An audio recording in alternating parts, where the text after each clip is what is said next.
तर सर्वच या 36 ते 48 लाख शेतकऱ्याला कितीची कर्जमाफी मिळणार? 2 लाख रुपयाची।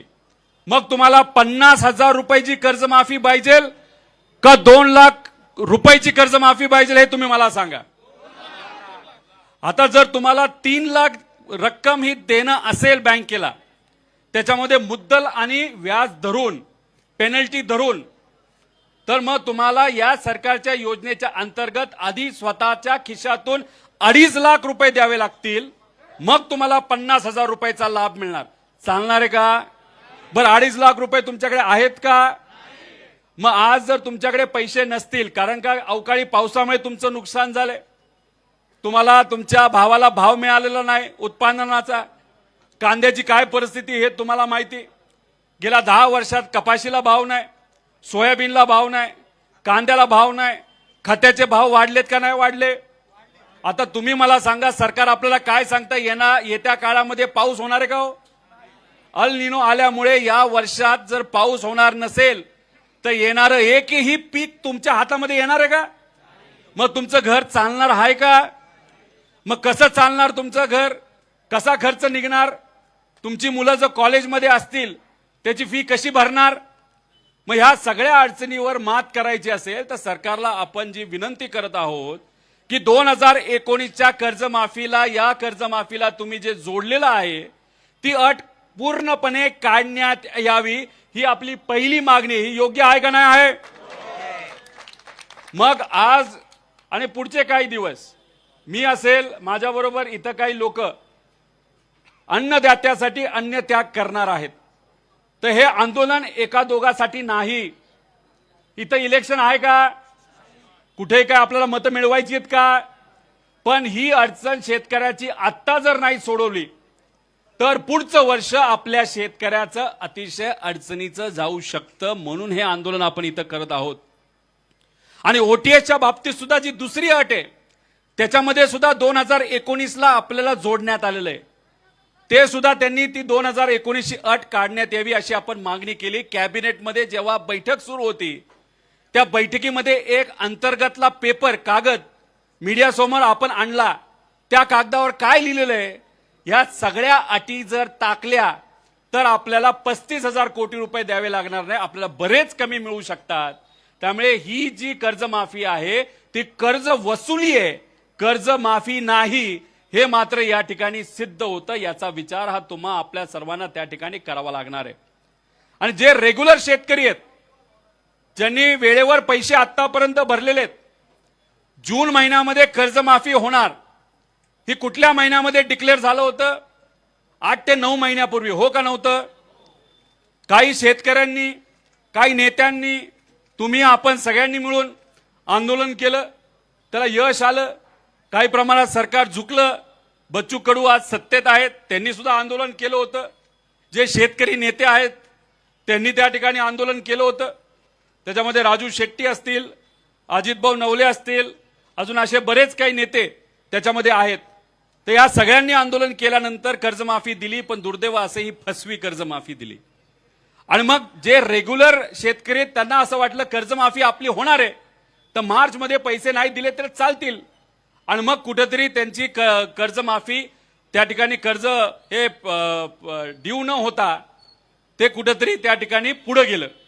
मग झालं असं की आता जे रेग्युलर शेतकरी आहेत त्यांच्यात कंडिशन काय टाकली, यांनी अट काय टाकली, 25-26 मध्ये त्यांनी ते रेग्युलर पाहिजे आणि 26-27 पण रेग्युलर पाहिजे। आता 26-27 सुरू झाले पण संपले का वर्ष? नाही संपलं। मग 26-27 हे वर्षाची अट टाकण्याचं कारण असं, जे रेग्युलर 14 लाख शेतकरी आहेत त्यांना आता या सरकारला पैसेच द्यायचे नाहीत, त्यांना नंतर कधीतरी त्या ठिकाणी पैसे द्यायचे। म्हणून आमचं म्हणणं आहे 2024-25 आणि 25-26 आणि 26-27 ची अट जी सरकारने टाकली आहे रेग्युलर शेतकऱ्याला, ज्याच्यामध्ये 14 लाख शेतकरी आहेत, ती अट सुद्धा त्या ठिकाणी काढण्यात यावी अशा आपल्या 3 प्रमुख मागण्या आहेत। आणि 50,000 रुपयेपेक्षा जे रेग्युलर आहेत त्यांची 75,000 पर्यंत मदत जर सरकारकडनं त्या ठिकाणी दिली गेली नाही तर वाढवली गेली, त्याचा फायदा हा आमच्या शेतकऱ्याला होईल। आता गेल्या वेळेस जेव्हा या भागामध्ये, या महाराष्ट्रामध्ये अतिवृष्टी झाली होती काय सरकार सांगितलं होतं 35,000 कोटी रुपये आम्ही शेतकऱ्याला देऊ. आले का तेवढे पैसे? हे दोन आमदार या भागातले आहेत. त्यांनी त्यांच्या मतदारसंघामध्ये लोकात जाऊन खूप सेवा केली. आम्ही सेवा केली. लोकात गेलो, लढलो, बोललो, सगळं झालं आणि आम्हाला सांगण्यात आलं की 35,000 कोटी रुपयाची मदत आम्ही देऊ. आम्ही म्हणत होतो हेक्टरी 50,000 द्या. 35,000पैकी 1 रुपया सुद्धा शेतकऱ्यापर्यंत येणार नाही. किती रुपये आतापर्यंत त्या योजनेच्या अंतर्गत दिले? जाहीर झालं 35,000 कोटी, दिले फक्त 13,000 कोटी. मग ह्याच्यामध्ये शेतकऱ्याची फसवणूक झाली का नाही झाली? जेव्हा केव्हा अटी टाकल्या जातात त्याचं नुकसान हे शेतकऱ्याला सोसावं लागतं, भोगावं लागतं. म्हणून हे आंदोलन इथं करत आहोत. आणि काय सांगितलं होतं तेव्हा त्यावेळेचे मुख्यमंत्री साहेब आणि आत्ताचे पण मुख्यमंत्री साहेब की विमा कंपन्याकडनं प्रत्येकाला 17,000 रुपये आम्ही देऊ. आले का विम्याचे 1 तरी रुपया? नाही का? त्यांनी त्या ज्या अटी होत्या, जे निकष होते तेच काढून टाकले होते. आम्ही तेव्हा पार घशाला कोरड परुस्तर बोलत होतो, कृपा करून निकष काढू नका, शेतकऱ्याला मदत मिळणार नाही. सरकारचे 5,000 कोटी वाचवण्यासाठी शेतकऱ्याचं हजारो कोटीचं नुकसान केलं आणि मात्र शेतकऱ्याच्या खिशामध्ये 1 रुपया नाही आला. म्हणून त्यावेळेस पूर्वी 1 रुपयाला आपल्याला जी पीक विमा योजना मिळत होती ती परत एकदा सगळे निकष तसे शेतकऱ्याच्या बाजूले टाकण्यात यावे आणि ती योजना आता लगेच लागू व्हावी अशी आमची त्याच्यामध्ये त्या ठिकाणी मागणी आहे. आणि शेवट ही कर्जमाफी वाट न बघता लगेचच्या लगेच 2 लाख रुपये सरसकट, किती रुपये शेतकऱ्याचे थकलेत हे न बघता डायरेक्ट अकाउंटमध्ये 2 लाख रुपये टाका आणि टाकल्यानंतर पुनर्गठन करा आणि आमच्या शेतकऱ्याला नवीन कर्ज देऊन येणाऱ्या सीझन मध्ये आम्हाला समोर जाण्याची संधी त्या ठिकाणी शेतकऱ्याला द्या. अशा सगळ्या आपल्या मागण्या आहेत. काय चुकलंय? काय चुकलंय सांगा तुम्ही? ह्याच्यात काय आपण स्टंटबाजी करतोय का?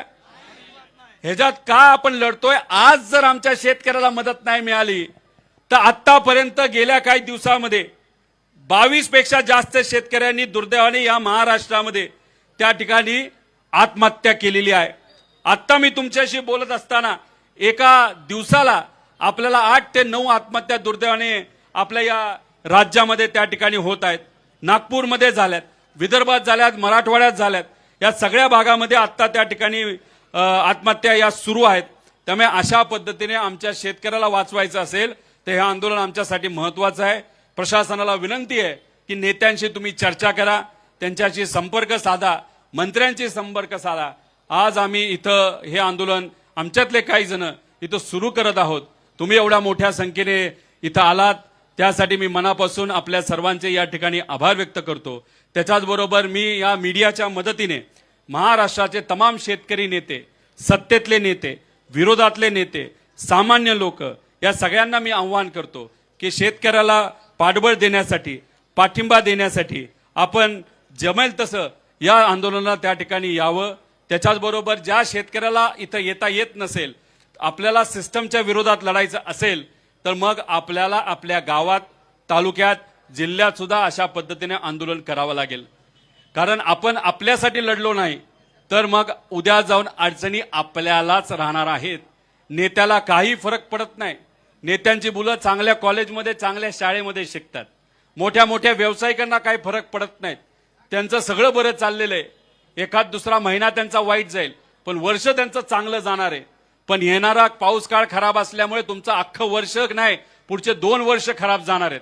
त्यामुळे या कर्जमाफीचा पूर्णपणे 2 लाखाचा लाभ प्रत्येक शेतकऱ्याला जर मिळाला नाही तर तुम्हाला म्हणजे शेतकऱ्याला खूप मोठी अडचण ही सोसावी त्या ठिकाणी लागणार आहेत. म्हणून आपल्या सर्वांना सांगतो की हे आंदोलन आपल्या सर्वांसाठी अतिशय महत्वाचं आहे. आणि तुमच्या सर्वांच्या साक्षीने, विठोबारायाच्या आशीर्वादाने, सर्व संत श्रेष्ठांच्या आशीर्वादाने, सर्व महामानवांच्या आशीर्वादाने, माझ्या आई वडिलांच्या आशीर्वादाने, माझ्या परिवाराच्या पाठिंब्याने व सर्वसामान्य लोकांच्या पाठिंब्याने हे आंदोलन आत्ता आपल्या सर्वांच्या उपस्थितीमध्ये, त्याच्याचबरोबर 4 जून पासून आत्तापर्यंत कर्जबाजारी जे शेतकरी होते आणि दुर्दैव कर्जबाजारी असल्यामुळे ज्या ज्या शेतकऱ्यांनी आत्महत्या केली, आपल्या परिवाराला त्या ठिकाणी सोडलं, ज्याच्यामध्ये नारायणभाई धोटे असतील नागपूर, त्याच्याबरोबर सुखदेवभाऊ पाटोड असतील, लतादाई गायकवाड असतील, खुशालभाऊ खंडाईत असतील, त्याच्याचबरोबर गजाननभाऊ राठोड असतील, नागरामभाऊ राठोड असतील, संजयभाऊ साळवे असतील, दशरथ भाऊ चव्हाण असतील, विनोद भाऊ शिंदे असतील, विश्वास भाऊ क्षीरसागर असतील, बाळकृष्ण भाऊ खडसे असतील व इतरही सर्व शेतकरी, त्यांना मी आदरांजली त्या ठिकाणी वाहतो आणि प्रत्येक शेतकऱ्याला विनंती करतो, आपला परिवार आपल्यासाठी महत्वाचा आहे. या सरकारला जाग्यावर आपण सर्वजण आणू, गुडघ्यावर आणू आणि तुम्हाला सरसकट कर्जमाफी देण्यासाठी या सरकारला सांगू. त्यामुळे कृपा करून कुणीही आत्महत्या त्या ठिकाणी करू नये. यांना आदरांजली सगळ्यांना वाहून आणि तुमच्या सगळ्यांच्या आशीर्वादाने, पाठिंब्याने, महाराष्ट्राच्या तमाम लोकांच्या पाठिंब्याने, तसंच महाराष्ट्र धर्म टिकवण्यासाठी विठुरायाच्या या पावनभूमीमध्ये आत्तापासून मी आमच्या अन्नदात्यासाठी अन्नत्याग आंदोलन इथं सुरू करत आहे. आता सरकारकडे खरं तर निर्णय गेलेला आहे की या आंदोलनाला असंच वाढवत ठेवायचं, शेतकऱ्याला असंच अडचणीत त्या ठिकाणी ठेवायचं का आमच्या अन्नदात्याला त्या ठिकाणी सहकार्य करायचं. त्यामुळे सरकारने या बाबतीचा योग्य असा विचार तिथं करावा अशी मी विनंती या सरकारला करतो. त्यामुळे 36 लाख शेतकऱ्यांच्या वतीने आणि शेतकऱ्याला न्याय मिळाला तरच मजुराला न्याय मिळणार आहे, ग्रामीण अर्थव्यवस्थेला न्याय मिळणार आहे. ग्रामीण अर्थव्यवस्था चांगली राहिली तरच शहराची अर्थव्यवस्था ही चांगली राहणार आहे, तरच देशाची आणि राज्याची अर्थव्यवस्था चांगली राहणार आहे. त्यामुळे हे आंदोलन हे अख्ख्या महाराष्ट्राचं आहे, सामान्य लोकांचं आहे आणि या आंदोलनामध्ये आमच्याबरोबर अनेक लोक सहभाग घेत आहेत. जे सहभाग घेतात त्यांचं मी मनापासून आभार व्यक्त करतो. या स्टेजवर जे माझ्याबरोबर पुढचे काही दिवस इथं अन्नत्याग आंदोलन करणार आहेत त्यांनीच कृपा करून, म्हणजे मोठे नेते सोडून जे कोणी इथे माझ्याबरोबर आंदोलन करणार आहेत, जे उपोषण करणार आहेत, अन्नत्याग करणार आहेत, त्यांनी या व्यासपीठावर त्या ठिकाणी थांबावं. त्याच्याचबरोबर आपल्याला आध्यात्मिक मार्गदर्शन करण्यासाठी इथं काही हबप महाराज इथं आलेले आहेत, त्यांचं मी मनापासून स्वागत करतो. त्यांनी केलेलं मार्गदर्शन आमच्या सर्वांसाठीच प्रेरणादायी इथं असेल. सर्व इथं असणाऱ्या मीडियाचे मी आभार व्यक्त करतो. तुम्ही सहकार्य करतात, तुम्ही हा विषय लोकांपर्यंत नेता, सरकारपर्यंत नेता, म्हणून कुठं ना कुठेतरी सामान्य लोकांचा फायदा होतो. काही दिवसांपूर्वी लातूर मध्ये असणाऱ्या एका शेतकऱ्याकडे बैल नसल्यामुळे स्वतःच्या पत्नीला नांगर तिथं ओढावा लागलं. ठीक आहे, मीडियाली बातमी केली, विरोधकांनी त्याच्यावर बोललं म्हणून सरकारने दुसऱ्या दिवशी एक बैल दिला, पण दुर्दैव असं ते बैल सुद्धा आजारी दिला. तो इतका आजारी होता की शेतकऱ्याकडे पैसे नसताना सुद्धा बाहेरून पैसा घेऊन त्याला डॉक्टरचे पैसे भरावे लागले. म्हणजे स्वतःच्याच खिशातून दिलेल्या बैलाला नीट करण्यासाठी पैसा गेला.